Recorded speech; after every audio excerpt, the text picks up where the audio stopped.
alert. If you see a tall, dark streak of light going...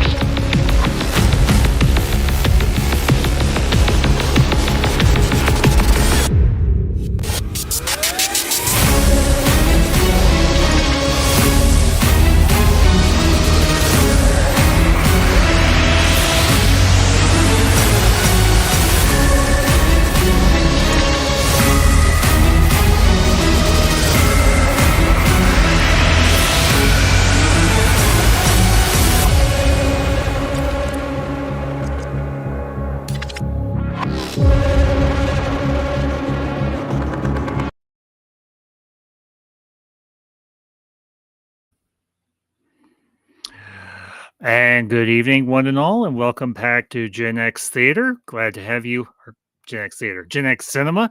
Good to have you all with us once again. And tonight, got a very special overdue review for you all. And we are going to be discussing the film ALITA Battle Angel.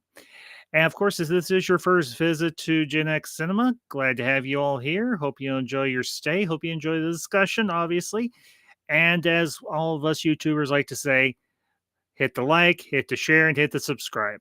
There, got that out of the way. And with me tonight, I've got a group of old and new friends, some faces I haven't had a chance to work with in a while, and some that just recently worked with. So let's get everybody in here. First off, you know him, you love him, and if you don't, you might want to reevaluate your life choices. The one and the only, the ego, Mr. Chris Knight. Chris, good to see you. And Chris. I am. Yes. There you go. Okay. I was going to say, the ego's still sleeping over there, but he's been stirring a lot lately. I have a feeling he's going to wake up one of these days and just unleash on the world. But it's okay. I have no control over that. If it happens. Fair enough. Next up, we've got a more recent addition to Gen X Cinema, someone that I have been working with quite often over the last few weeks and months or anything, and has a good noggin for these types of films, is of course of the Gen X generation. Give a very warm welcome to Connie Clearly. Hello. Connie, good to see you once again, my dear. Glad to have you with us again.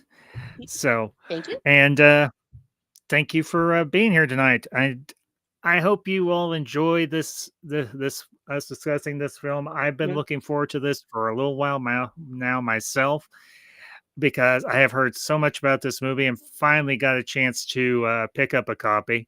But before we get into the discussion, I want to welcome back a very special couple. A couple of what hasn't quite been confirmed by science yet, but a couple of wonderful people that I have come to call very good friends. The one and the only Miss AVP Alicia Victoria Parker and her better half, or in this case, maybe his better half. Well, it would be her better half, Mr. Jack Beers. Hello. Alicia, Jack. Hello. Alicia, Jack, it is so good to see you all again. I know it has been a while since we've all worked together, and glad to have you with me tonight. So, well, we don't stand a whole bunch of ceremony here, so let's get into the discussion. ALITA Battle Angel. Just a few brief thoughts on my part, and then I'll open up the floor to all of you. As I said, as we got going here, this is a movie I had heard quite a bit about over the last few years. Finally was able to locate a copy secondhand, and I will say it as a fan of Japanese anime and someone who's slowly getting into manga as well. Someone who has started to develop a greater appreciation for manga as an art form. And I have to admit, there haven't been a whole lot of live action adaptations, well, good live action adaptations of either anime or manga over the last several years. But I have to admit, this one, from what I've been able to research, and I'm sure you all will enlighten me further this evening, really stuck very faithfully to the original source material. So those are my opening thoughts. Ladies and gentlemen, I yield the floor to you. Whoever wants to go first. Those eyes are way too big. Oh, Yeah, But they're meant to be that way, Jack. I know. yes. Because that's how they do it in anime and manga. You Mm. know Nope. this, or at least Nope. I'm assuming you do. That was a weird thing when I was trying to get used to that in her the way her eyes would just be unusually large.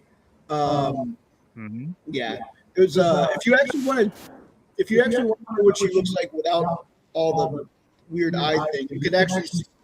She is featured in The Trouble with Edward in the short treks. She's the captain. Yes. Mm-hmm.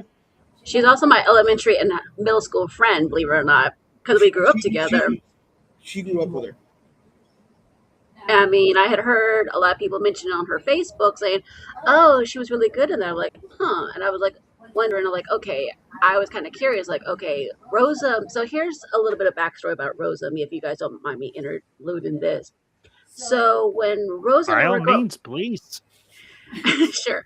So when we were kids, Rosa wasn't really into theater, basically. She was a violinist at the time. And it wasn't until she went into high school when we parted ways, but then that's when I found out that she'd gotten into theater. And so she found her way into the acting realm, and I was like, okay, that's kind of cool. And I found a little bit of projects that she had done here and there, like she appeared in the Netflix movie Bird Box, and she had been in the miniseries Parenthood.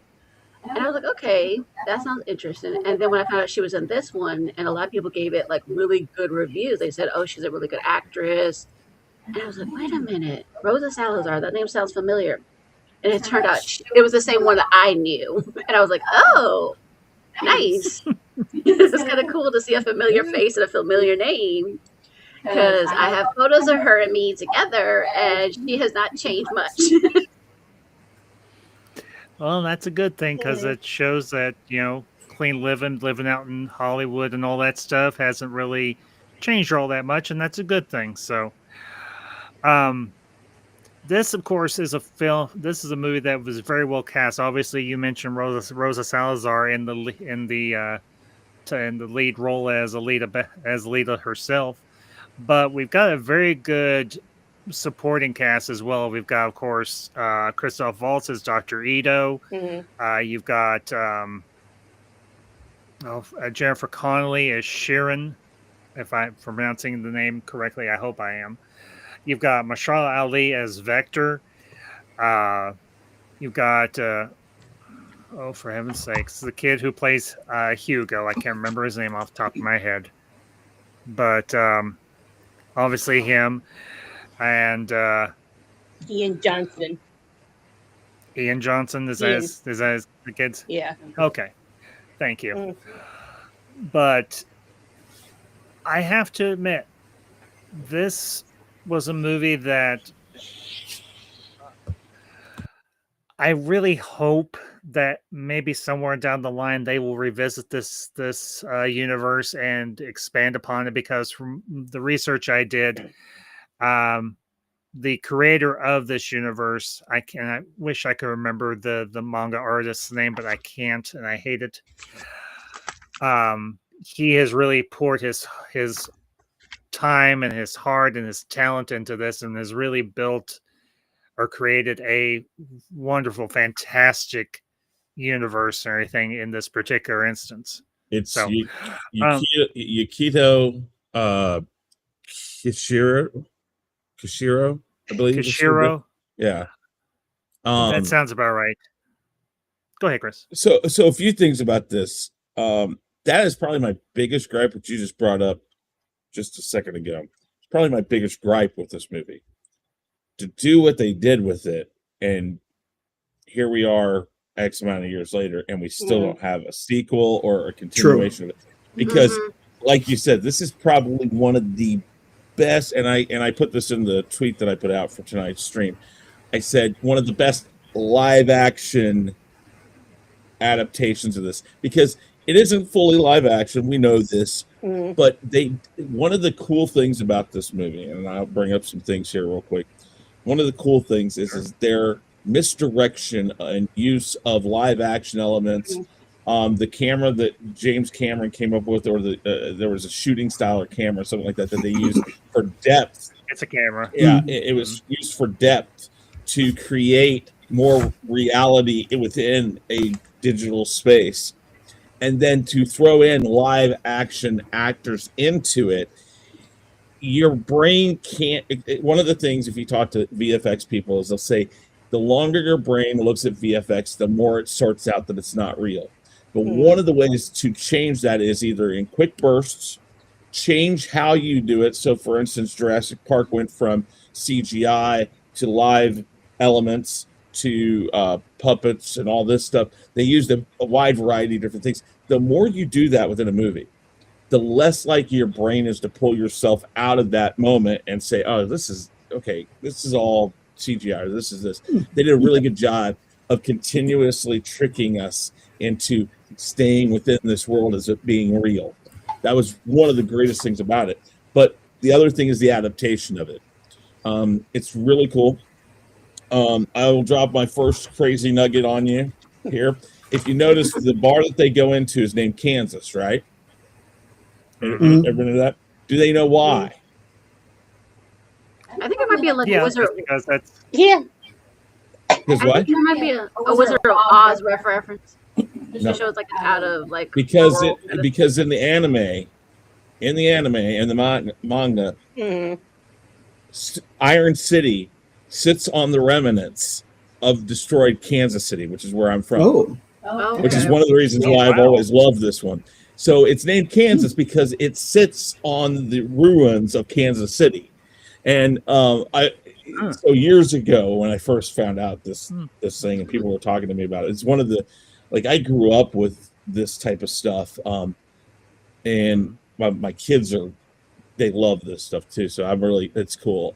But this particular one always set really close to me personally, just because of that thing. Like Central City in The Flash. Flash is one of my favorites because Central City, in all technicalities, is Kansas City. And for instance, Smallville is Lawrence, Kansas, which is not too far from me. So it's like, I find these things that have always tied me in close with certain franchises and stuff, and that's what this one is. But again, my biggest gripe is how could you do this? How could you do this particular movie and not?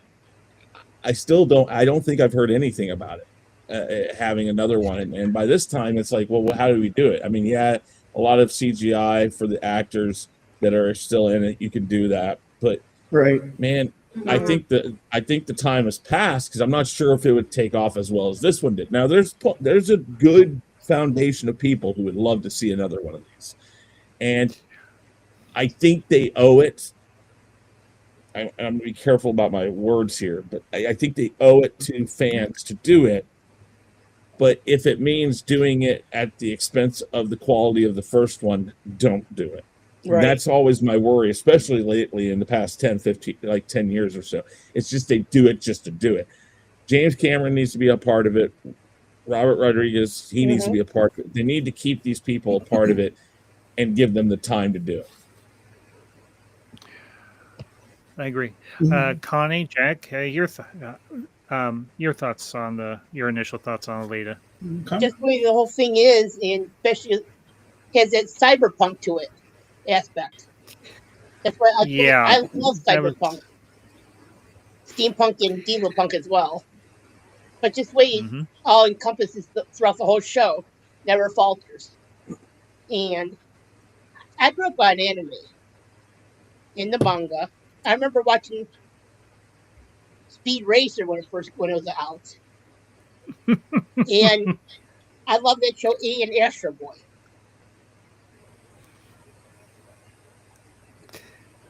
Not a dang thing wrong with any of those, honestly. No. Yeah. So, because I think for all of us here and everything, being Gen Xers and so on, we had the opportunity to get in on the anime that was and the mangas that were starting to be imported from Japan over into the United States back in the late. Well, it really started in the mid 70s or so with Battle of the Planets or G-Force and Speed Racer, like you mentioned, and Astro Boy and so on. But what really kicked it off, I think, in a big way, is when they started bringing over the feature-length animes like Akira, which obviously is an adaptation of the manga that was written and everything. It's a big series of books and everything. Each volume is like massive in itself. And then, of course, you got like Ghost in the Shell, and you've got Space Express 99, obviously Robotech, and every single one of these, it has its own specific anime style, and each one has its own styles within each movie and each series and so on. It's as well. But what I loved about this is it made this particular universe, for someone who isn't super familiar with this particular universe, made it accessible for somebody to pick up on it, understand it, and decide, is this something I want to dig more into, or is it just the movie itself that I like? So didn't mean to cut you off. I didn't mean to run over on that, Jack. So please, your thoughts on ALITA. Well, I enjoyed it as a film guy. I mean, I've known it was a manga before, but as a film guy, watching it and knowing the style of Robert Rodriguez very well, I found it very engaging. I was immediately interested in, what this head was about, this head and torso or whatever. When they introduced the second, the animal body, knowing how Robert Rodriguez works, I pretty much told her, like, okay, her original body's going to get destroyed, probably by that one guy, and then it's going to force the father figure to Dr. Ito, to give her the battle body. So that's what happened. I was like, well, that's Robert Rodriguez for you. But one thing he did that I didn't predict. The bartender did not die in this one. And here's an interesting thing. I didn't realize this until I watched some of the special features. The bartender at the Kansas bar was actually one of the stunt coordinators. And here's the cool thing. And when they interviewed him for the special features and the making of ALITA, he does actually wear an eye patch in real life. Oh wow! Okay. I don't know exactly how he lost his eye or whatever, but that wasn't a do-up or makeup or costuming. He actually wears an eye patch in real life, and I was like, wait a minute, I remember you. You were in the bar. You were the bartender. So the bartender never gets killed. I was going to say, to Jack's point early on about her eyes being as big as, they actually spent, from what I can find, like about 3 weeks designing the eyes, because they wanted to get close enough to the anime manga version of her, but not so far that it lost that, again, live action-esque version. So I mean, they wanted to keep but it was there to preserve the anime version of her, so it was more relatable as that. Again, those details of this movie are what makes this movie so well, because we've seen the live action of Dragon Ball Z, unfortunately. That does not exist. That is not canon. You know what? I'd like to say some movies don't exist, but they do, unfortunately. Yeah. And then That's true. and they exist, but they're not canon. Thank God for that. But of all the things like that has happened, Ghost in the Shell, a lot of these other movies, that they've leaned more towards the live action element. I think that, again, going back to the fact that the mix of arts being used in this, it really tells you that they understood what the assignment was, and that they had to do this a certain way because other things have been done before. They were like, we have to do this differently. So again, it's amazing that they got what they got on film and did as well as they have. And again, when you get basically the full blessing of the creator himself saying, yes, this is my product. I don't know of another let's put it this way, American made movie based off of an anime that has gotten that full on. The closest one I've ever heard that has gotten some really good like accolades that is loosely based off of an anime or maybe a pulp comic was Snowpiercer. But that's a long story. There are some like 4-hour videos out there on where that thing came from. But this one in particular, though, again, when you get the blessing from a creator that says, yes, this is it. Well, again, leading me to wonder, why have we waited this long? Like, where's the next one? Right. Well, here's the thing. We can dig into this a little bit, because a lot of the fact that ALITA looks as good as it did does lend to the fact that it is connected to the Avatar franchise, particularly the first movie that James Cameron, because here's the thing. James Cameron and another writer, I can't remember her name off the top of my head, co-wrote the script for this. And he finally realized, well, the technology's here. I can finally do Avatar. I can start working on this. Now, and I'll say it, the first Avatar was groundbreaking in terms of technology and the film, the different film techniques, and the advancement in CGI and mocap and so on. It really looks spectacular. As far as the story goes, it's a bit thin, but there's enough there to get you invested. There's so much world building, though. Is everything that's going on in this. It's like, and that is one of the gripes that people do have with this. But it's like, I always was like, I watched it and I was like, but you have to, because this is not something you. And again, you can go back to George Lucas's. They either get on board or they don't. And if they don't get on board, fine, whatever. But really, these types of properties do need a lot of that exposition and world building. This is where you're at. This is what's going on. This is why it looks the way it does. All that. That is because if you just drop a standard person into any anime or manga, they're going to sit there and go like, where the hell am I? And what fever dream? Am I okay? Am I tripping? Like, you can't just do that. So they did have to tread carefully to get the response they got out of it. There's a right way to introduce people to something that they're not used to. This is that way. Unlike, for instance, what Star Wars did with the sequel trilogy. They said, well, we're just going to make this for these people. And they never wanted to have anything to do with it. So it pissed off all the people who did want something to do with it. That there's a very middle ground of it, and they found the perfect middle ground. Just so you know, though, it looks like as of November 7th, James Cameron has made some recent pressings saying that 2 and 3 are coming out. What, of ALITA? Yes. Okay. Oh boy. Yeah, we'll find out.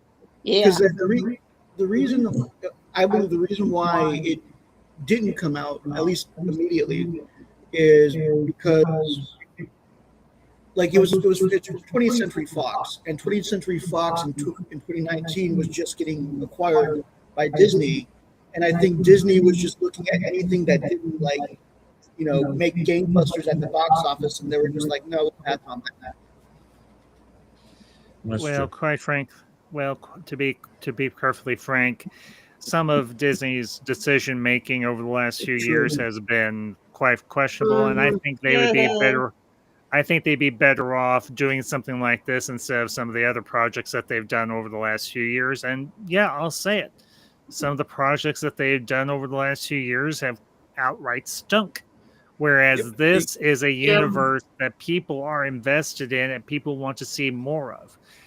And one thing. Mm-hmm. Oh, go ahead. No, you finish. Go ahead.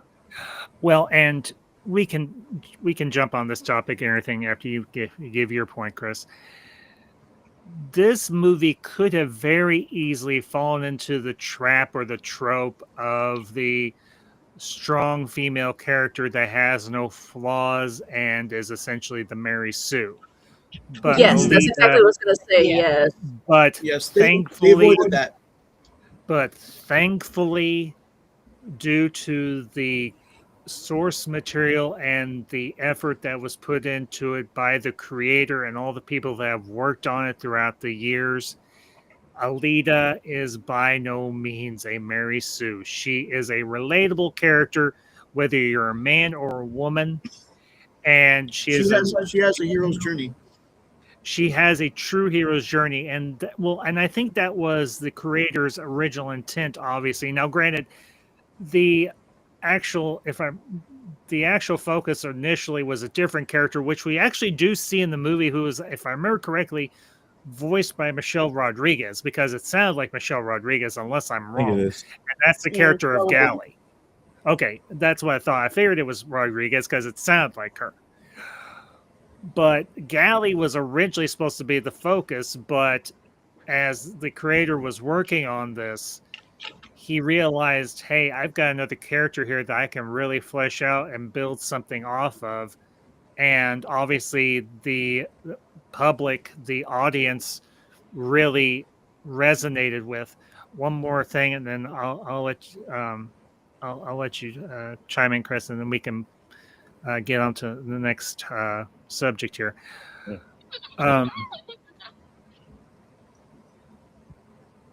What I love about this world is it feels very lived in, and the set design, the attention to detail, and all of that just makes this feel like a world that has been lived in for a long time. And well, I'll leave it at that. So Chris, whatever you were going to say. My only thought process on the Disney thing is these guys obviously knew what they were doing with the first one. If they come over and Disney greenlights something for them, just stay back. Just stay out of it. Don't ask. Again, one of the best things about Marvel when they took over Marvel, they were allowing Kevin Feige to still do what Kevin Feige wanted to do. I think that got taken away from him. A lot of that got taken away from him. And as we've gone along now, I think they're starting to give him back control. I'm not saying that the product has gotten like exorbitantly better yet, but I think we're going to start seeing that the product of Marvel will get better again, because I think he's more in control of it again, because he went silent for about 5 to 6 years now, and all these things came out after COVID, and they just kind of threw them out there. The people who are originally involved with projects before Disney acquiring them, if they did well before, let them be what they were. One of the worst things Disney ever did was take what George Lucas gave them to do the sequel trilogy. Now, if you've read anything about this, if you've seen anything from the treatment to the pictures that he had, if you've seen any of that, you'll know some of that did splash into what Disney did, but very little of it was conceived in a way that I think George Lucas would have. I don't know what George Lucas would have done. I'm not as big of a fan of the prequels, because he handled most all of it by himself, and the reason why the originals were so good was because he didn't handle everything himself. But that's another story for a different time. Yeah. But again, you've got something with Rodriguez and Cameron right now that they understand this. They've also got the blessing of the creator, like I've already said. You don't need to do anything except say, how much money do you need?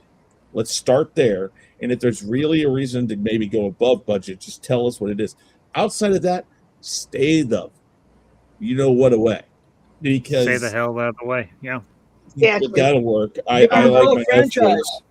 I like my F words, but yes. But if you're, again, you also got James Cameron on this, and Yeah. I hate. Okay, I'm gonna get booed by everybody here. Probably. I hate Avatar. I have not seen the second one. I will not see the third one. I hated the original because it was nothing but an amalgamation of aliens and what else? Like several other movies that I just sat there and got like, why am I watching this over again? I've seen all this before. I just, even with the CGI, I was like, I'm sorry, I just can't. There's no story here I can follow that's worth it. But with that said, they've made $1 billion. It's not like this guy doesn't know how to make a blockbuster. Titanic, Aliens was a great movie. You go down the line of what James Cameron has done, not just done on film, but the things he's done to advance the movie making process. Why do you need to get into it? If you want this, give him the money. You're gonna bank, especially if you stay out of it. Because people are gonna be like, oh my God, Disney stayed out of it and it was good. What the hell happened here? Maybe Disney's learning.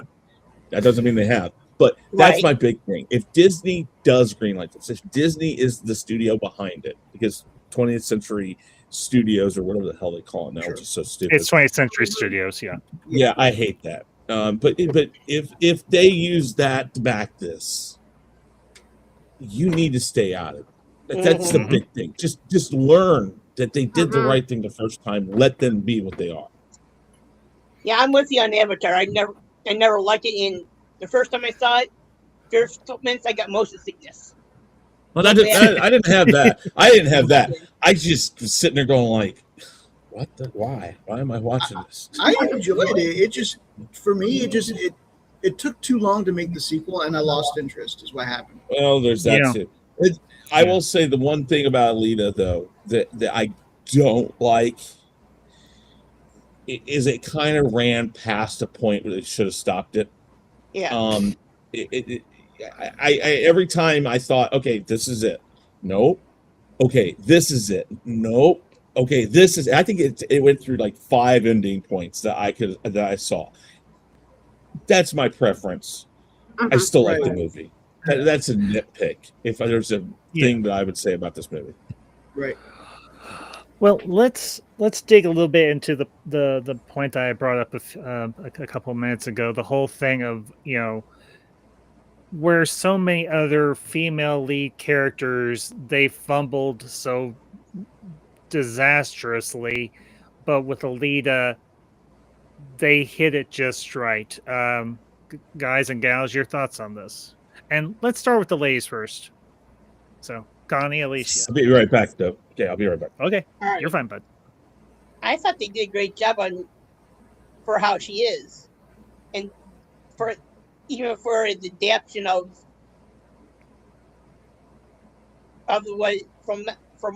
what it is. I grew up with Ripley. And a couple of the heroines in the sci-fi and that.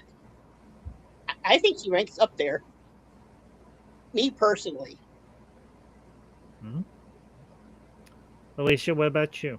Your thoughts on So, for me, I like female that are strong, but they're also they show their vulnerability as well, because she shows her vulnerability at the very beginning with Captain Ito and stuff like that. But then gradually we start seeing her journey progress into where she becomes a hero in her own right.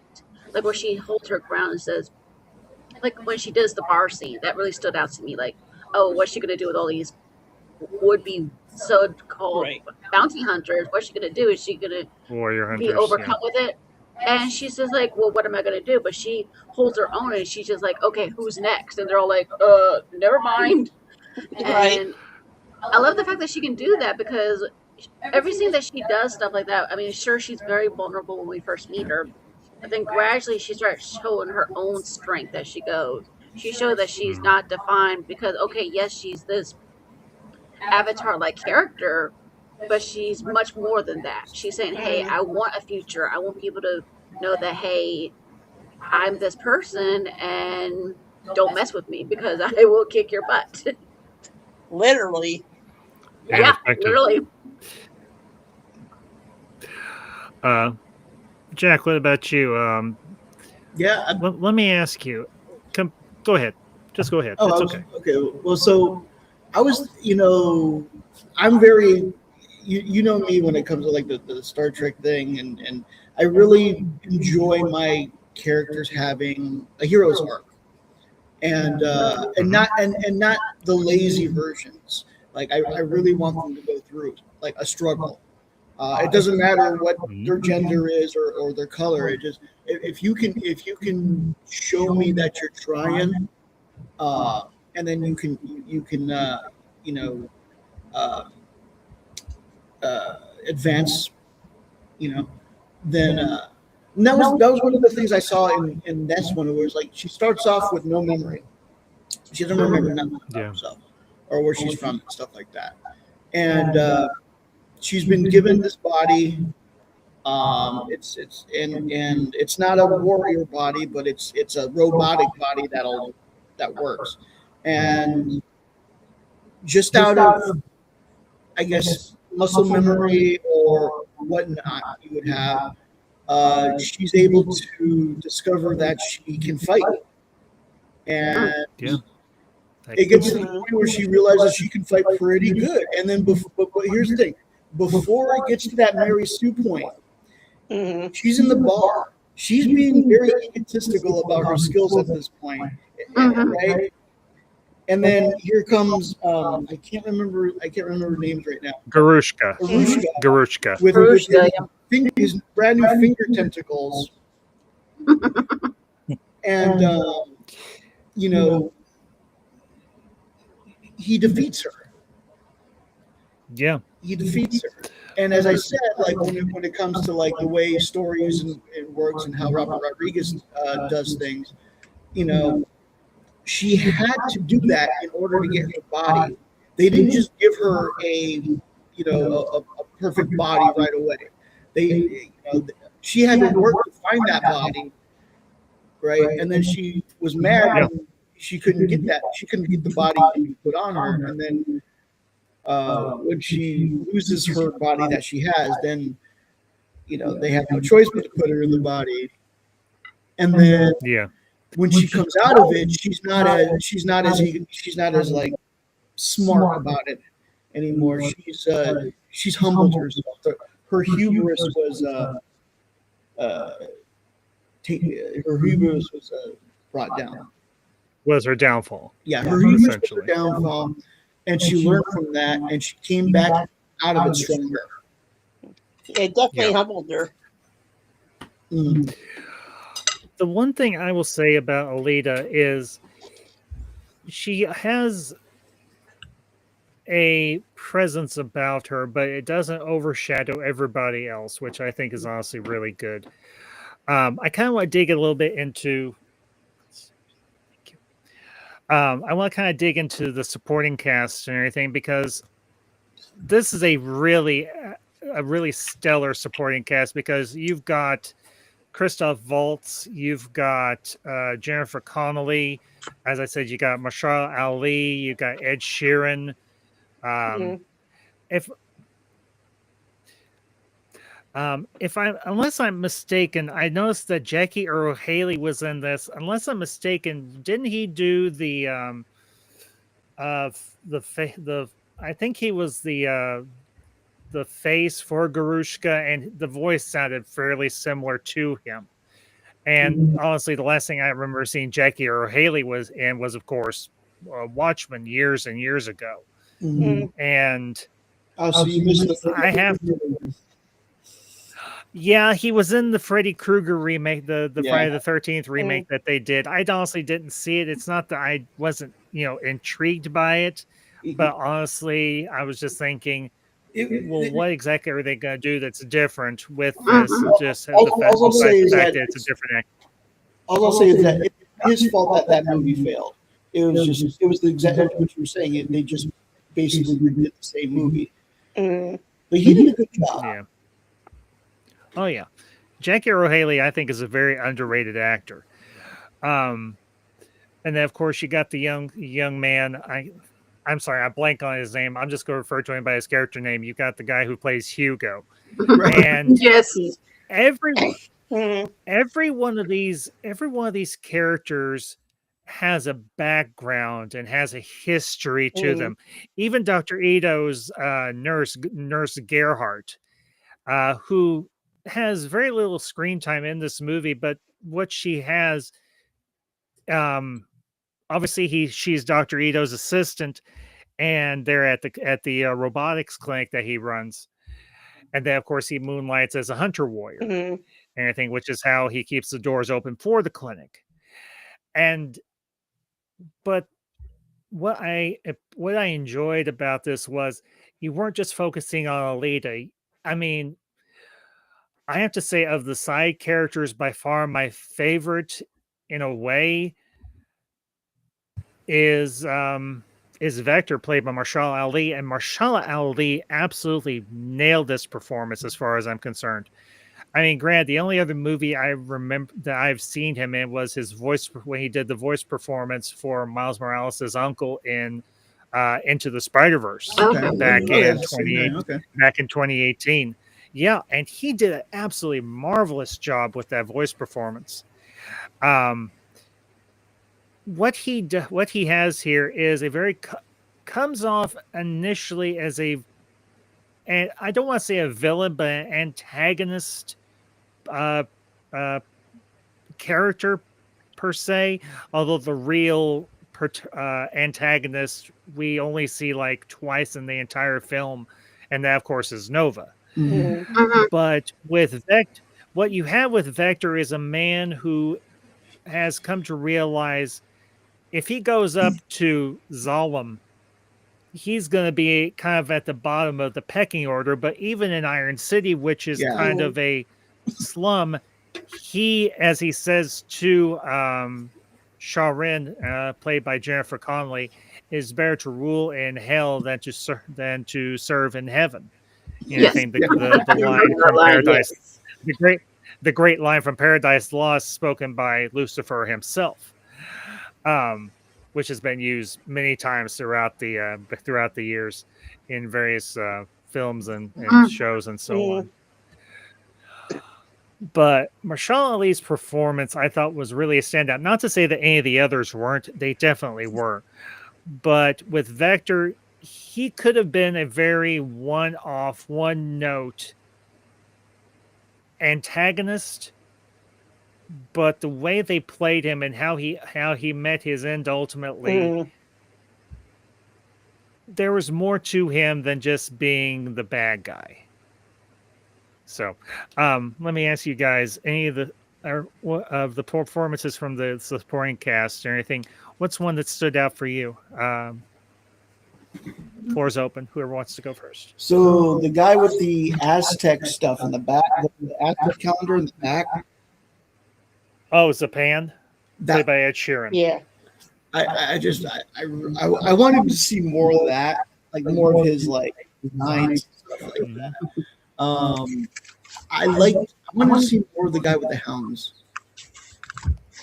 Oh, yeah, I know which one you're talking about. He's like, he didn't like dogs. Yeah, I knew there was something wrong with him. I love that he came out to help, but then like that's the last you see of him.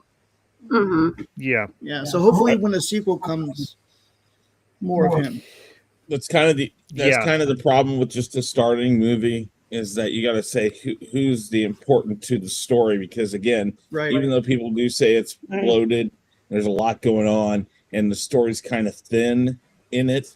They say that they talk about the love story that it's just kind of one note vanilla, like it's there. You get that they're going there, but it's predictable that it ends up there because there's no real huge amount of blossoming there. That's at least one. I'm just going off of what people say about it, but yeah, you gotta pick which characters are important to right now, and so a lot of characters. And again, being a manga or a anime, there are so many characters in those things. Again, it's like trying to make a comic book movie like a comic book, because listen, if you wanted to dig into some of these big team up comic books, there's just tons of people they throw at it, and it takes many issues to get through that. And if you think about trying to go into the depth that these things go into, into a movie, again, you can't hope for much better than what Alita Battle Angel was, again, because they did the best they could in a live action format, because there's so much going on and it still makes sense. That's the good thing. But for me, and this is probably an easy one as a side character or a secondary character, is Ito. I mean, Dr. Ito is my favorite part of this, more to the point because Christoph Waltz is also in Inglourious Bastards, and if you've ever seen that and you know his character in that, it's so hard to get the, oh my god, this guy is such a douchebag and so evil in one movie, and yet you watch this and you feel like, oh my god, this guy has so much love and care, and it's like these are two polar opposite characters played by the exact same actor, and when you get an actor like that, that is special. So that makes this character very, very good. Well, and just a real quick note and everything, and then I'll let Connie or Lisa, whoever wants to go next. There is one performance in there that you're forgetting that honestly I think was one of his better ones as well, and that was, of course, Django Unchained. Oh no, he's great in that too. And again, a different type of character. He's sympathetic in that. I won't say he is as altruistic in that. There is a subplot to why he's doing what he does in Django Unchained. But yes, I mean, it's, again, very good. But it shows his acting prowess. Range. And range. So yeah, no, you're absolutely right. No. Yeah. So, Alicia, Connie, side characters. So one of them was like the one that was her antagonist, basically Gerwinska. So he definitely stood out to me because I was like, okay, how's he gonna be against her? But I love the when she basically punched him and her hand is still in his eyeball socket after she knocked him out, everything, and that really stood out. Like saying, "Hey, I still got a hold on you without having a hold on you." Saying, "You don't underestimate me, sir, because I may be small and tiny compared to you and your giant mech type suit, but I'm still gonna have a hold on you, and you can't get rid of me that easily." Right. Yeah, definitely. Connie, how about you? Who was your standout secondary character? They all went off each other. I like them all, but you don't see them that often. It's Jeff Fahey's character with the cybernetic dogs.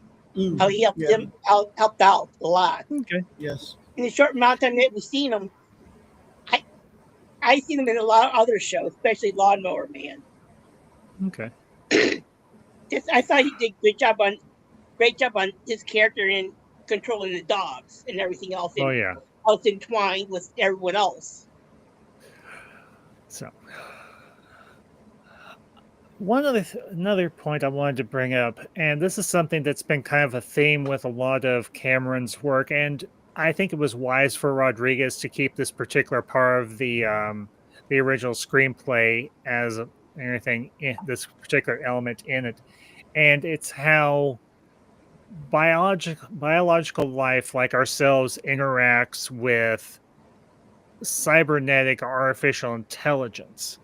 And this has been a common theme for Cameron, but what I think is different about this is you're not just dealing with a villainous, antagonistic supercomputer and its robotic minions. You're dealing with people who have taken on cyborg parts, cybernetic parts, to continue to function in the world. Or in the case of Zapan, it's almost part of his personality. He's always customizing his body and his weaponry and everything else. And it's a interesting mesh of how potentially in a distant future that obviously none of us will probably be around to see, if we spend our time wisely and don't let this AI genie that we have let out of the bottle run amok, how it could actually be of benefit to to humanity rather than it being something that ultimately is our end. And I know, Chris, from what you said about the relationship between Hugo and Alita, it was kind of vanilla and kind of one note, and I don't say that is a necessarily unfair assessment, but here's the thing, and there's actually a conversation between two of Hugo's friends or anything. One's a member of his uh, parts jacker crew, and the other one is just one of the friends that he hangs around with. And I think it's Kanji that says it. I never understood the thing for hard bodies, and he's talking about how full human beings can be attracted to artificial cyborgs, artificial intelligence, stuff like that. And I think what Cameron did and what Rodriguez carried over from the original screenplay isn't something that's just one note and everything, because where does the line between what is machine and what we would consider to be full human and vice versa really cross? Because by all metrics, Hugo should not have necessarily been interested in Alita. He comes to realize, well, she actually says to him, does it bother you that I'm not fully human? And he's like, you're the most fully human person I know. And I know that could come off as a cheesy line, but I think there's a lot of truth in it. At least that's my interpretation of that particular scene. Your thoughts on what I've brought up here? Oh, go ahead. It's eye of the beholder. Everyone wants to interpret it. It's all up to them. Everyone has their own quirks. Doesn't matter if it's cybernetic components or an alien that's integrated into our society. Everyone has their own, I go judge. If you like it, go for it. Whatever floats your boat. Exactly. I mean, Hugo is obviously, he likes the strong female type, basically, too, because he likes the fact that she could hold her own, and I think that's the reason why because he saw that early on when she was playing the motorball when they were on the streets and stuff like that. And I think that stood out to him. He's like, okay, she's a strong, formidable character. She can hold her own. And I think that's the reason why when he's being chased toward the very end, that he's basically said, hey, I need help. I can't do this on my own. I want to do it on my own, but realistically, I can't. Can you help me? And that's why I think it's like so devastating when we see him sliced and stabbed and stuff like that. And like, oh no, he got so close to being free from that hold, but then they just like, nope, we're not going to let you have that freedom that you're wanting to have. And I was like, I kind of suspected it, but I was like, okay, this is going to drive her to her hero's journey even more so. To say, okay, you killed the person that I love. Now I'm going to have revenge on you. And guess what? Watch out. Right. And one of the things I noticed was when they reveal, like, oh, when you do go up to the surface or whatever, you don't actually go as yourself. You go as a brain and a nervous system and eyeballs and some hands and hearts. So I want to point out two things. One, I actually think that might have been how she's from up there, and it's very possible that at some point she might have come from down and then went up there like that, became a cybernetic being, somehow was disassembled and sent down through the trash back down and then rebuilt. That's one possibility. I'm pretty sure the manga has like a whole different story. Well, yeah, actually, on the Blu-ray features, they do a series of short motion comics and everything that have voiceovers done, and everything kind of give a background on the universe and on the different characters and so on. And if you remember before, because here's the interesting thing about this, and I know it's a minor point, we don't get the title card till the end of the movie.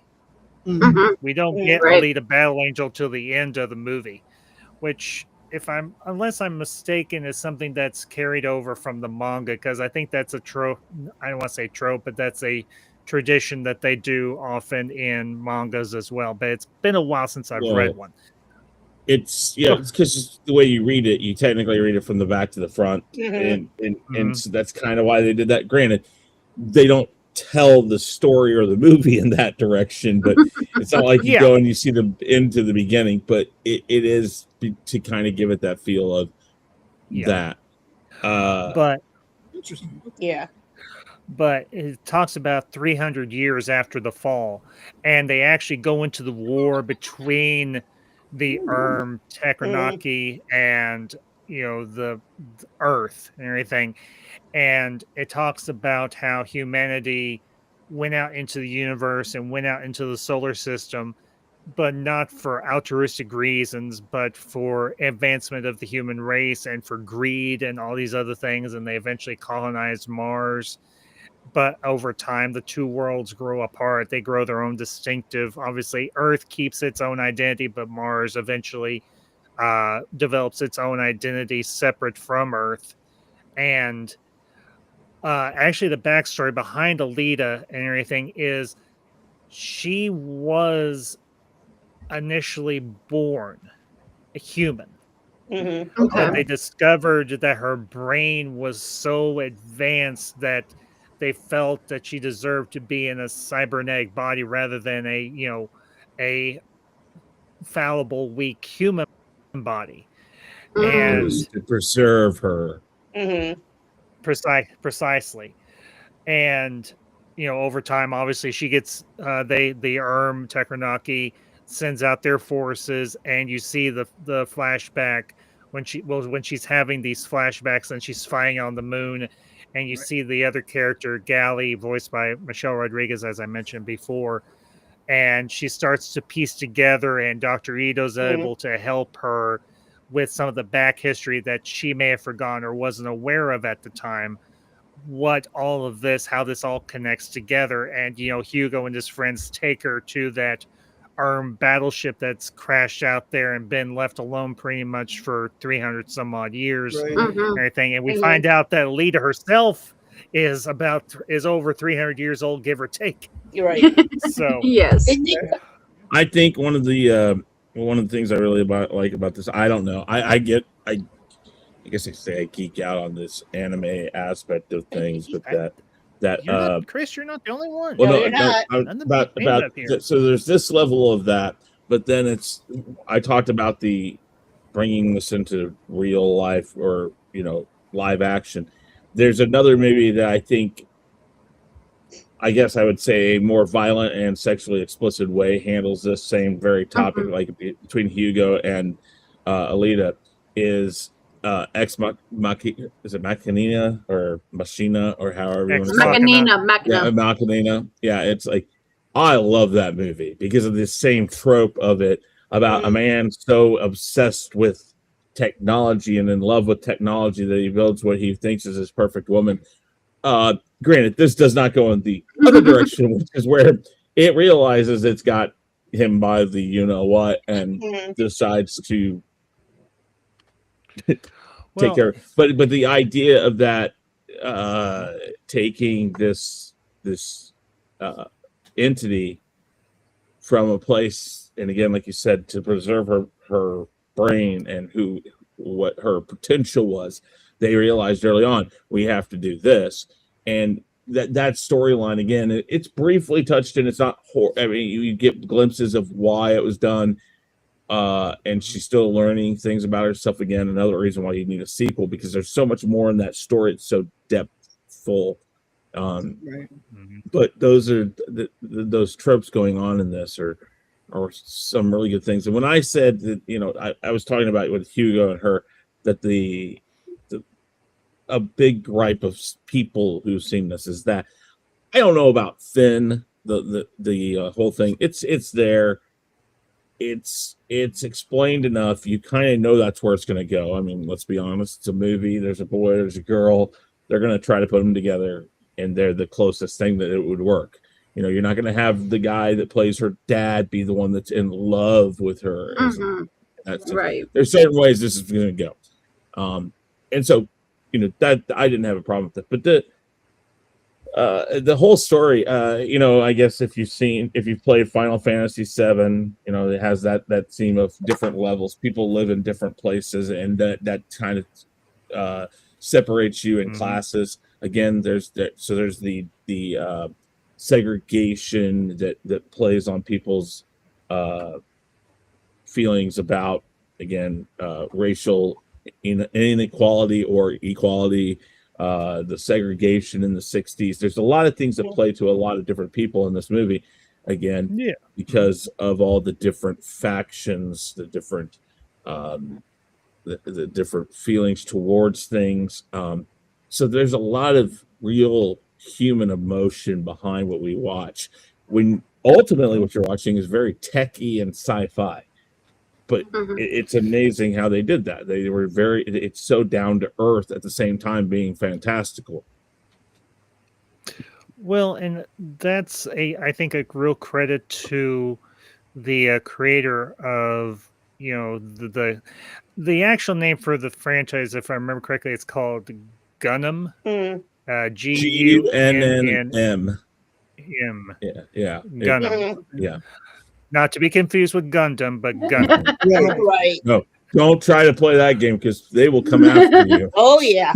Oh, I know. Well, I'm not as in depth with all I'm not as in depth into the whole anime and manga culture as other people are, but I know well enough not to try and compare one franchise to another, because obviously with ALITA / Gundam and Gundam, there is a lot of difference there. Yes. Whereas the machines are much more human, but in the other case, the humans are inside the machines with Gundam, obviously. Yeah.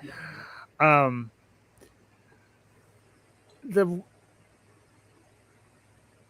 of the things that I saw when I was watching the special features, the creator of Gundam / ALITA, he had never been outside of Japan his entire life.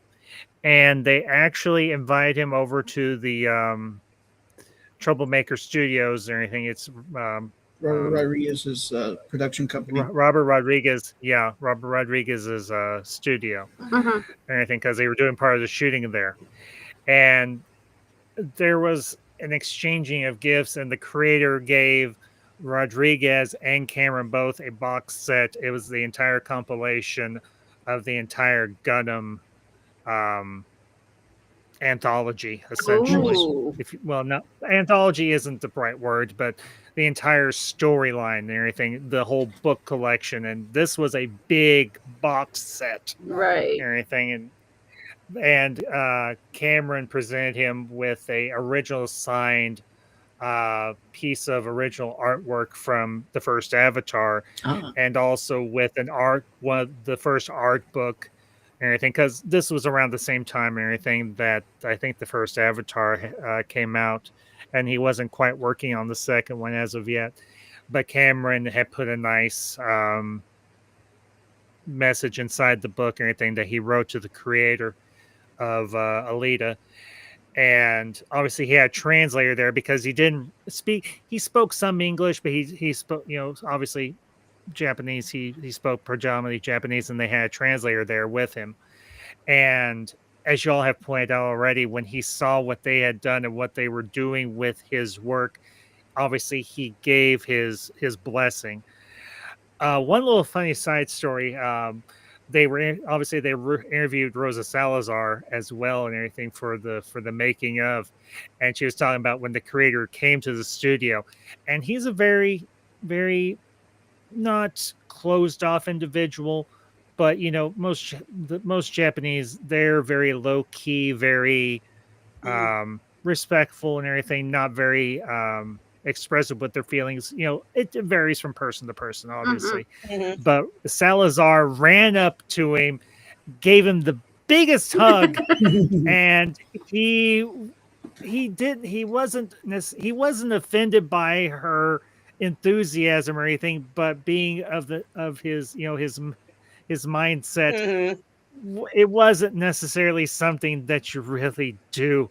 And she realized, she's like, oh crap, I think I might have offended him, and she apologized, and he's like, no, it's okay, it's okay. But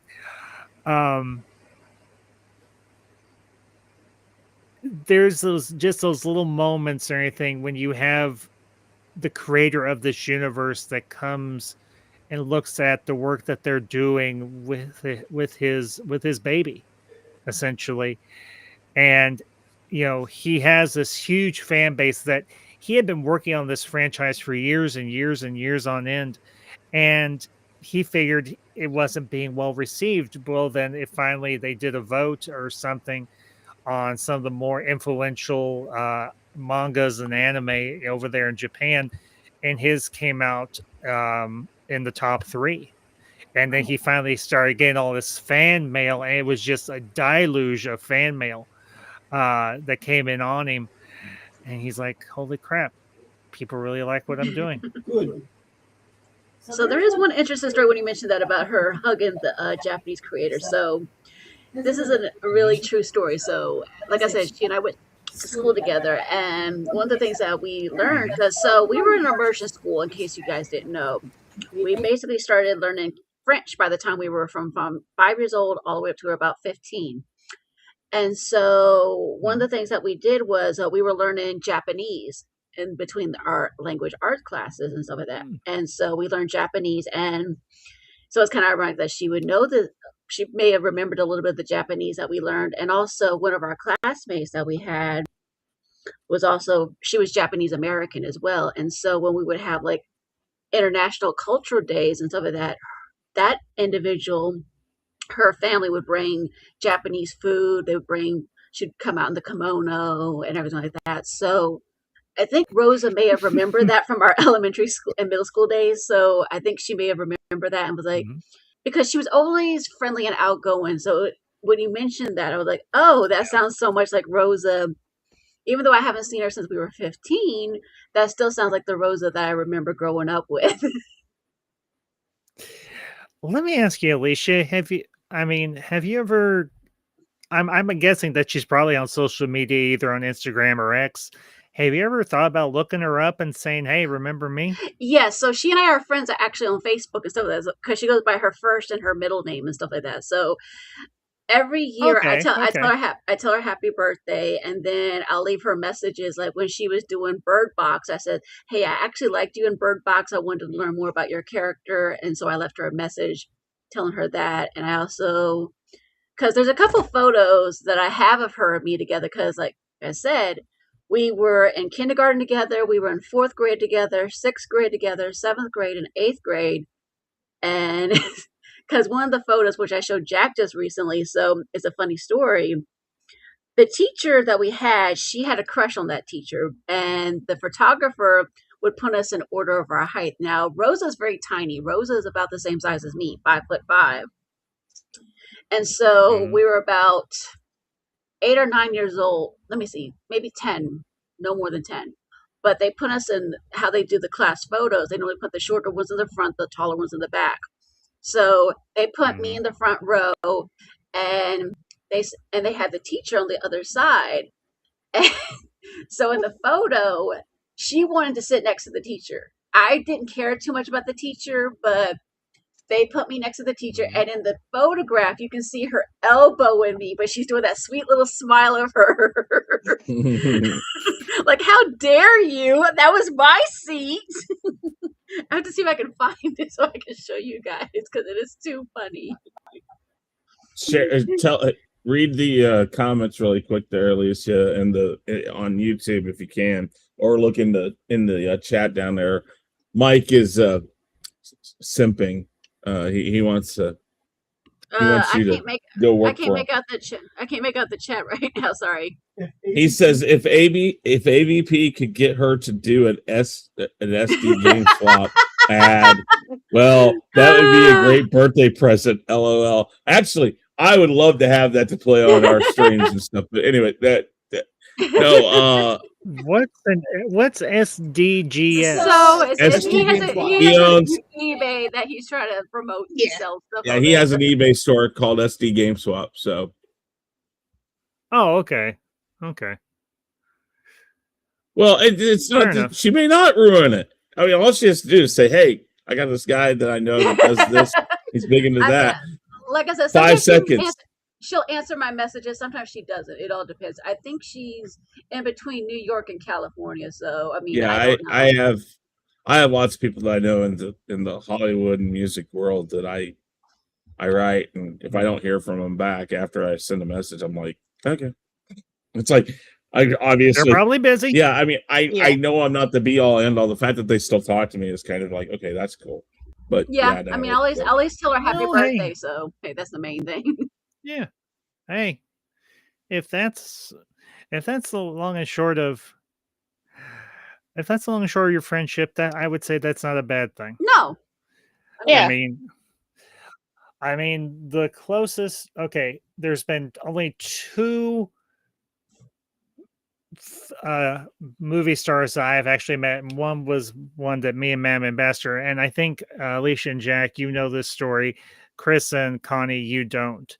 A number of years ago, back when I was still in seminary, they were having a special showing of Star Trek II in my hometown, and alongside or along with that special screening, none other than James Tiberius Kirk made an appearance after the showing, and they had a Q&A, and then you could actually, I mean, you had to pay for some of these things or anything, which is fine, because at the time we had the means. You could get your picture taken with him, and we have a digital picture of me and Mam Ambassador with William Shatner. Now, this was about, I think this is, 2 years ago. Yeah, so that was after I went to my first, and that was after his meltdown of, that they parody in Galaxy Quest. He's much more accepting of fans now. There was a time when he absolutely hated doing anything with that. Yeah. And then, like it is make money. Well, it's not just that. He has been on the record as saying, things like when he watched Galaxy Quest, he said that is very much how my life was. He says it got to a point I lost it on some fans. And then somebody, and he won't say who, I'm assuming it's probably Leonard Nimoy, because he and Leonard had problems, but at one point they got back together. Leonard Nimoy or somebody came up to him and says, listen, you may not like that this is what you're known for. You may think it's ridiculous how far these fans go, but he says, but it's for you. The least you can do is spend 5 seconds with somebody who adores you. And he started thinking about it, and he has come full circle around. He's still kind of an asshole, let's just be honest, but he's a fun asshole. Yeah. Yes. The the thing was, the thing was, we didn't get really too much of a chance. It was just, you get the photo up and that's it. Now, I will say, we got to talk to him very briefly and so on. And after we were done, he was nice enough to give me and Mam Ambassador a fist bump. That's good. Yeah. So now the other celebrity I got to meet and everything, maybe not as high caliber as William Shatner, but still one that I thought was honestly kind of cool was, of course, Sean Gunn, James Gunn's brother, who is in everything he's ever done. Was pretty much, and I actually got to get my picture taken with him, which I have and everything. It's a physical copy, and I actually got the Funko Pop of Kraglin from Guardians Volume 3, and I actually got it autographed by him. Nice. So that was my other brush with fame and stardom. I actually got to sit in on the Q&A that they had with him at the con that I went to. Like I said, the very first con I ever been to in my entire life, and it took 45 years. Yeah, went to my first con at 45. Don't feel bad. But I'll tell you, went there it was last 2 of the year funnest days of my at life. 40, so don't feel bad. Oh, I'm not. I'm not. So I'm sharing the screen so you can see Let me the get back.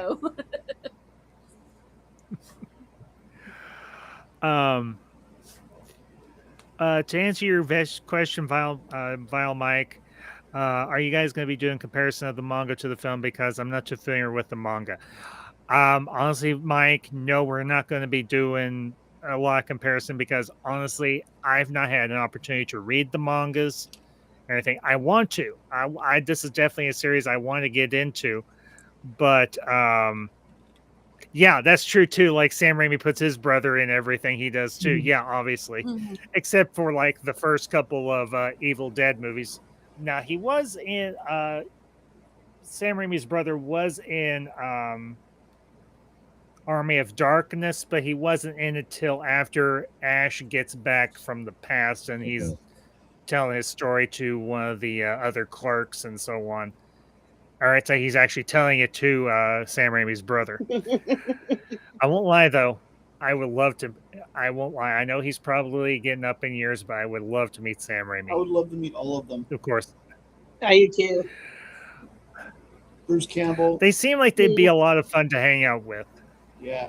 I mean, they seem like they'd be a lot of fun to hang out Especially with. Bruce Campbell. So. Oh yeah. Bruce Campbell's a hoot. Oh, good grief! I have this Ash figure. I would so bring it to him to have him sign it. Oh, Alicia, I'm sorry. I didn't see the screen share that you had. Hang on. I'll see if I can. Oh. There you go. So, she is literally elbowing. Well, hold on. You got to figure out which one is you and which one is her first. Alicia is. She has an age. I'm gonna say Alicia is the second one on the your right, my left, or whichever way you want to say it. Or his left. So yeah. You're in the polka dotted dress or pantsuit or whatever it is with the blue stripe. Is that correct? That's correct. She dresses exactly the same Okay. But yeah, that is Rosa.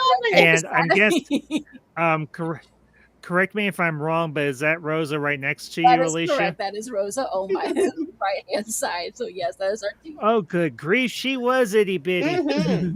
Yes. Now, I will tell you all and everything. I don't know how many of you, if any of you got a chance to watch any of the making of on this, but the work that she put in to do this role. I mean, obviously she was in the mocap suit and everything, but she went through like 3 to 4 months of martial arts training, some gymnastics training. Now they brought in some actual gymnasts and some contortionists and so on who could do some of the stuff that she couldn't, because now she did a good bit of what and everything of the stuff that in the movie, but obviously only a person can do so much physically. Like when she does the part after she gets her new body and she does a handstand and spreads her and has her legs one point in one direction, one the other direction, and everything. That was a gymnast and everything that did that, and some of the twirls and so on that she did, the vaulting through the air. Some of that she did. Some of that was a gymnast as well. But a lot of the fights and so on, she did all that herself. That's the wonderful part of mocap is that, instead of having a stunt double that almost looks like you, except for when you pause the scene, you can have someone look exactly like the character that it's supposed to be, no matter what the situation is. Yeah. And the work that Salazar put into this role, I mean, not just the physical part of it, but really getting into the mindset of this character and the lengths that she went to make this performance as realistic as it could be, trying to bring a sense of humanity to a cybernetic person. And particularly, I know I'm not saying this in any derogatory way, particularly a cybernetic woman, everything, who has lost her memory, who has essentially lost her past, and comes to find out that she was originally just a weapon of war. Mm-hmm. And she does own that in a legitimate way, but she comes to realize that there is more to her, and that is a credit to the creator of this work of ALITA and Gunnam, but it's also a credit to, how they interpret this character from the manga into this live action film, and even from the anime movies that they did based on the manga. I'm not as well, as I've mentioned, I'm not as well versed in, anime and manga and so on as other people are, particularly some of my friends from college and even from my school years and everything before college. But we've all kind of hit upon this during our discussion tonight. We recognize when the time and the effort is taken to craft a story and to create characters that resonate with us. And what you have here, not with just ALITA, but with Dr. Hugo or Dr. Ito and Hugo. And one thing that we haven't really touched on, and that's the relationship between Ito and Shinran, played by Jennifer Connelly, because in a way she isn't at first she isn't a maternal figure. She's very much one of these other people that's just trying to get back to Zalem because she still has the mark of Zalem on her forehead and everything. That's what that little purple emblem on the forehead means, is you were once part of Zalem or lived there. And there's even a love story there. Granted, it ends badly and everything, for Shinran, when she's disassembled. I think we'll put it politely. She's disassembled by Vector, and we're going to assume Garushka and everything. Although it might have been another cyborg that did it. We don't actually see how it happens. We just know that it does happen. So, but you see the heartbreak between Ito and Shinran, particularly about what happened to their daughter. And you see the work that's into that robotic body for his daughter. And I think he was going to transfer her consciousness or whatever into that body. And I'll admit it, and I think the design work that they did for what they call the doll body, anything for ALITA / their daughter, or Ito and Shinran's daughter, ALITA. It's beautiful. Mm-hmm. It's a literal work of art. It's mechanical, but it's got a very porcelain-esque, ceramic-esque design to it. And Ito poured his heart and his every drop of his talent that he could into that body for his daughter. And then we find out what happened ultimately to the original ALITA. And in a way, it breaks your heart. Mm-hmm. Mm-hmm. Because you get the impression this was a very loving family. This was a family that cared for one another. And then you have this tragedy strike it, and it just shatters the husband and the wife, and it drives them in two different directions. Mm-hmm. So, anybody have any thoughts on that? Well, I have to go. Okay. I have to run and go do some stuff. I know you. You mentioned. I was going to say though, on that point, I think that's important about a movie like this. Again, so often we talk about what saves a movie like Star Wars or anything that's sci-fi based. It's making it human. Give it a human element.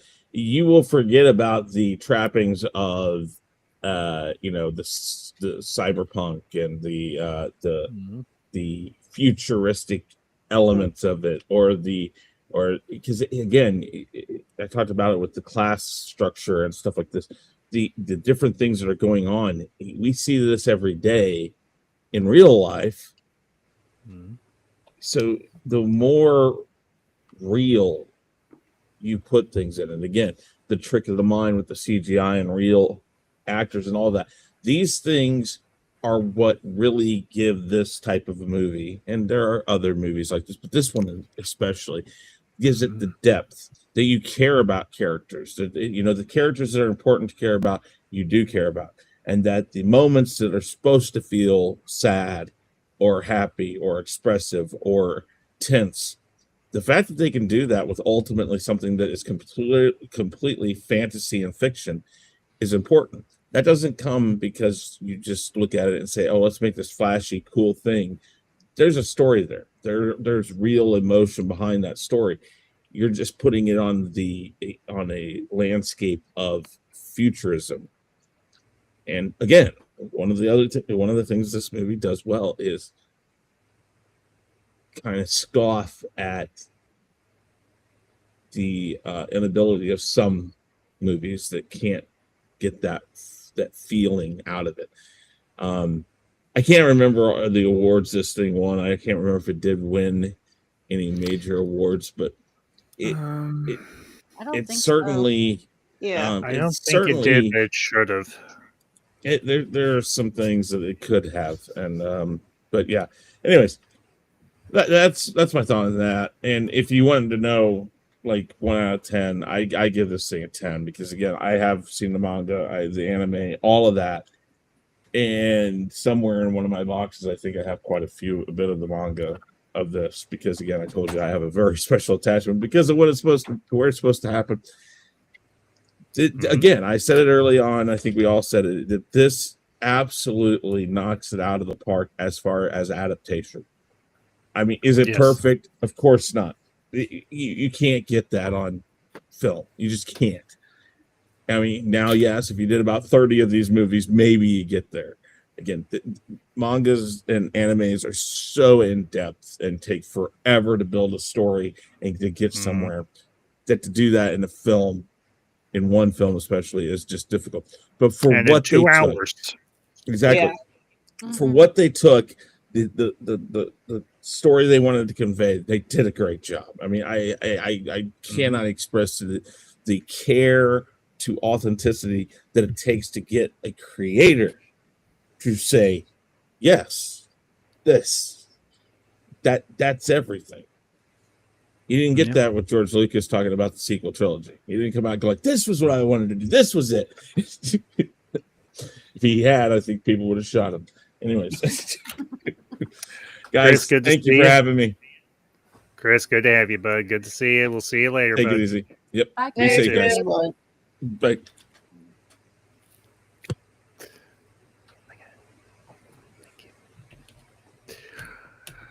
And Alicia, I did notice that you had put another screen share in, so let's see what you got for what little golden nugget you got for us this time.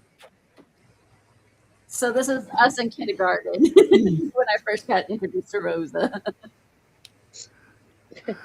Okay. Now they're all wearing the same thing. Yeah. Yeah. But at the time we were wearing uniforms. Many of us did wear uniforms. It wasn't required, but they recommended it. I'm guessing you and Rosa are in the front row. So she's in the front row. I'm in the row behind her. You're right behind you. Okay, I see. Yeah, I see you. Yeah, I see you now. I see you. Yes. I would have, any of my class pictures, I would have been at the very back because I was always taller than everybody else. So it's kind of funny in a sad sort of way. The guy behind me actually had a crush on, I had a crush on him, but he had a crush on Rosa. So. Oh, goodness. They're going to make a movie about that one day. No. Please don't. Yes, do it. But do here's the funny it. thing about her and this guy. So they were both violinists and stuff like that. And I was in the chorus normally, but like I said, she was not into theater when we were young and stuff like that. So it's kind of ironic to see her and to see that she was into gymnastics. So here's the thing: when we were kids, and I'm not trying to be mean when I say this, but she was not really into the gymnastics scene. She was just basically in. So there is a funny story, which she's probably going to kill me if I tell this story, but it's still funny in a way because so when we were kids, she stayed at the local library and spent the night there overnight. Got herself locked in with another classmate, and by Monday morning, the entire school, and I'm not kidding when I say this, the entire school found out about it. I mean, because the thing is, their mothers were calling all of us because we had a little school phone directory for all of us in the class, and they're calling up all of the parents. Have you seen them? Have you seen them? Have you seen them? And all of us were saying no. And then the two mothers put it two and two together was, wait a minute, Rosa's with this other girl. Where were they last seen? Oh, they were last seen at the local library. Oh, I think they got locked into the library. So they found a number for the librarian and had the librarian unlock it and got them out. Oh my gosh.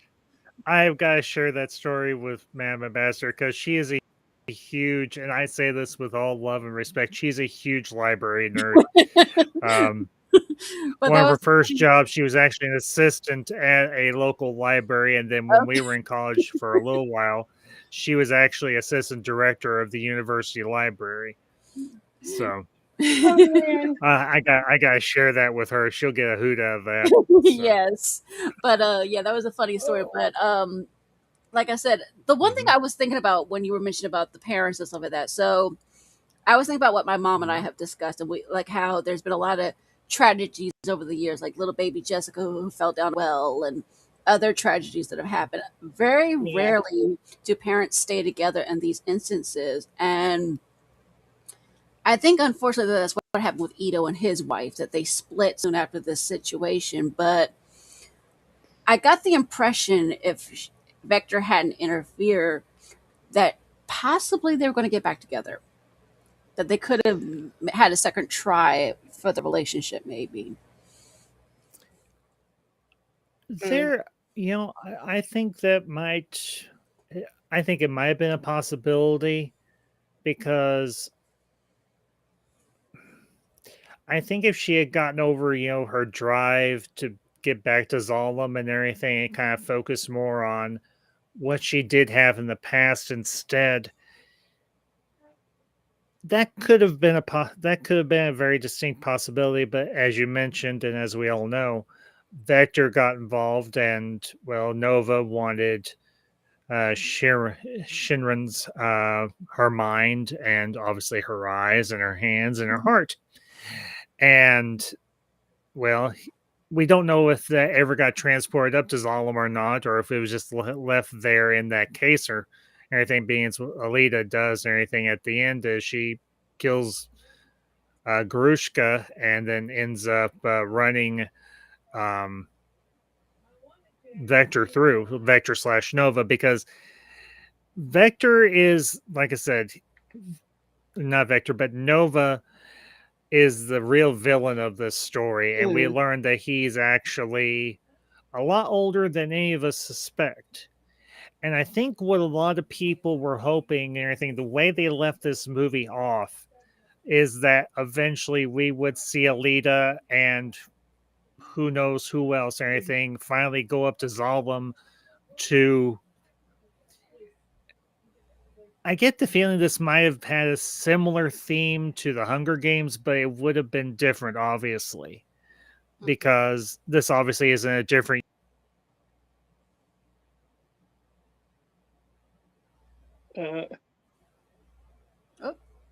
Oops.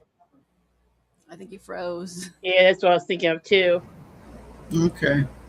Well, we should probably go anyway since it's 7 o'clock. Yeah. I'll give him about a minute to see if he gets refreshed.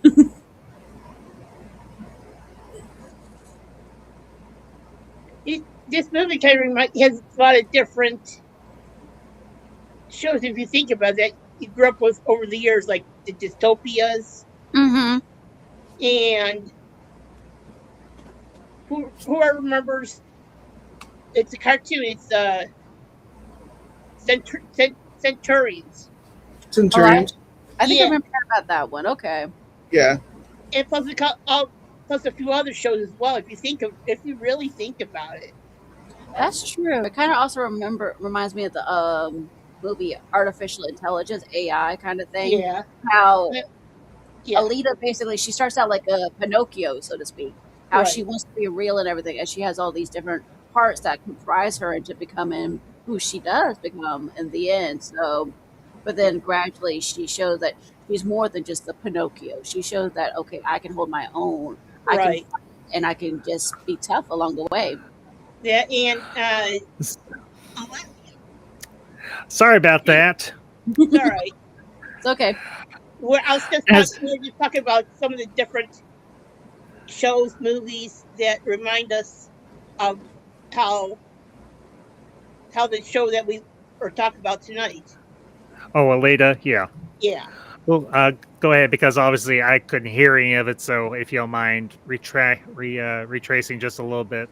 So Connie was mentioning Centurions, and I was mentioning about how it was AI, how she was like a Pinocchio, and she basically like trying to become a real girl, so to speak, and then gradually she shows her that she becomes her own self in the end by becoming the warrior that she is by the end of the film, basically. Yeah, and a few other shows too, like Elysium, like those dystopia shows, or the with Matt Damon, if I remember correctly. Okay, yeah. Or the totalitarian shows like Equilibrium. Yeah. Oh yeah, I remember. I've never actually seen that one, but I've seen clips of it, and that was actually a very interesting movie. But unfortunately, I think it got overshadowed by The Matrix at the time, because I think they both came out fairly close to each other, if not the same year. So. And, well, Keanu Reeves kind of overshadowed Christian Bale, at least for a time, until Christian Bale became the Batman. So, I think we'll have closing thoughts, and then we'll rank this, and then we'll wrap her up. So, we'll start with ladies. Your final thoughts on Alita Battle Angel. I liked it. I'm waiting for the second one to come out. And I'm sure it'll do justice, especially for getting the nod to continue on. I really want this one to come back. Well, if we've seen anything over the last few years, some stories it seems like you're never going to get a second or finale for eventually do with, like with the Into and Across the Spider-Verse movies, and then we'll eventually get the Beyond one, because I think in some cases they need the time to craft the story and write it out the way it should be and everything. And if you want to do something right, you need to take the time to do it correctly. So anyway, Alicia, final thoughts for you and your score on the movie. So I would definitely say this is a high 10 for sure. It's definitely worth it and everything like that, because it held from beginning to end. It was very well done. I mean, like I said, I was a little bit skeptical because I know this came out the same time that Captain Marvel did, but this one held, I think, much better than Captain Marvel. Yeah. I love that it's not that Mary Sue. So I want to see more in her journey. I really hope they do the sequel for her. I really can't wait to see how they progress that. Are they going to keep her with this battle angel type? Or are they going to give her maybe a love interest, maybe? Or are they going to just keep her single and saying, okay, I can still hold my own regardless of a man or not. I can just be at ALITA, basically, at this point. I don't need no man. Yeah, but in this case, it's not her being a snooty, stuck-up brat. It's the simple fact that she needs to focus on the mission, and then later on, she can find herself a fella. So just like Rexy. Say that again, Jack. Just like Rexy, the T-Rex from Jurassic World. So like at the very end of Jurassic World Dominion, the T-Rex is in the sanctuary with other T-Rexes, and that's when you're like, oh well, I guess she's going to be a mother now. Okay. So After 6 Jack, movies. yeah, finally.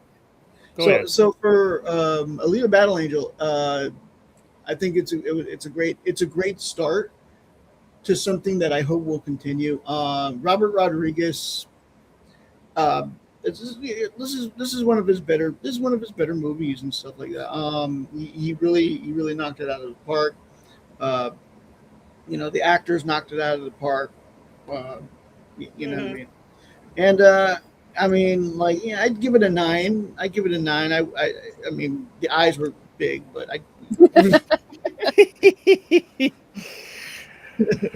And I understand how that could be kind of creepy for some people and why it could be a little jarring, obviously. It did take a while to get used to that. Well, considering the last time we saw a character with eyes that big, he was kind of shriveled and old and he had a split personality. I'm, of course, talking about Gollum. Yeah. Obviously. So. Right. And I will, for myself, being kind of a novice fan for anime and manga, but knowing what I like and what I think is of quality, Gundam / Alita, this is definitely a universe I want to see more of, both, in its original forms, but also see it continued on the big screen in semi-live action, because let's be honest here. Yes, there is live action here, but there's a lot more CGI / motion capture blended together with live action. This is almost like a live action / animated film. Mm-hmm. And manner of speaking, it just looks more photorealistic. Mm-hmm. As far as my score for it, I'm gonna have to side with Jack and Chris, or not, with Alicia and Chris. Excuse me. Sorry, Jack. No offense to you, sir. And there's no wrong answer here. Right. Exactly. For me, this is it's a 10. It's a 10 out of 10. Mm-hmm. And one other thing before we do close out, I do want to say to Vile Mike, if he is still in the chat, I want to say thank you for subscribing and welcome to my little corner of YouTube. I hope you enjoy your time here. There's about, 19, 20, 21, 22, 23, 24, 25, about 7 years worth of content. So take your pick and jump in, my friend. And again, thank you, Val Mike. I appreciate you coming on board. So just a quick update on what we've got coming up next. Obviously, me and Chris and my other friend Ace will be back next month with episode 2 of the Mel Brooks podcast, and we'll be discussing, I'm trying to remember what's next in his filmography. I don't want to say Young Frankenstein, but I need to double check. But obviously, there will definitely be a episode 2. As for the near future, next week we will be back with a double feature special Christmas episode of Gen X Cinema, and we will be discussing The Nightmare Before Christmas and the Santa Claus movie from 1985. So I hope to see you all there see you all here next Tuesday night. Again, to my panel, Connie and Chris and Jack and Alicia, it has been, for some of you all, it's been a while since I've got a chance to work with you, and it's been a real pleasure. I've missed you all, and I'm glad to have you back on board with me. And to all of you out there that will catch us on the replay, hope you all enjoyed the discussion. Hope if you've never seen Alita Battle Angel, we didn't necessarily ruin the ending for you. And if you've never checked it out, I think you're overdue to check it out. So, but with all that said, folks, y'all have a great night and a great week. We will see you next week. And until next time, this is Gen X signing off.